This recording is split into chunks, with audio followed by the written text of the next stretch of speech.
આણંદ જિલ્લાના વાસદમાં 4 વર્ષની બાળકી પર દુષ્કર્મના હત્યાના કેસમાં ઝડપાયેલા મુખ્ય આરોપી સુરેશ પરમારને પોલીસ વધુ તપાસ માટે લઈ જઈ રહી હતી.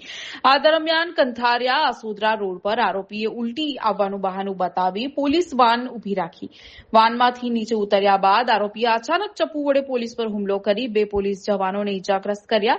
પોલીસે આરોપીને આત્મસમર્પણ કરવા અને હુમલો બંધ કરવા ચેતવણી આપી. તેમ છતાં આરોપી કાબૂમાં ન આવતા અને સતત હુમલો ચાલુ રાખતા પીએસઆઈ રાણાએ આત્મરક્ષણમાં ગોળીબાર કર્યો હતો. ગોળી વાગતા આરોપી સુરેશ પરમારનું ઘટના સ્થળે જ મોત થયું. ઇજાગ્રસ્ત પોલીસ જવાનોને સારવાર માટે હોસ્પિટલમાં ખસેડવામાં આવ્યા. ઘટનાની જાણ થતાં એફએસએલની ટીમ અને ઉચ્ચ પોલીસ અધિકારીઓ સ્થળ પર પહોંચ્યા અને સમગ્ર મામલે વધુ તપાસ શરૂ કરી છે.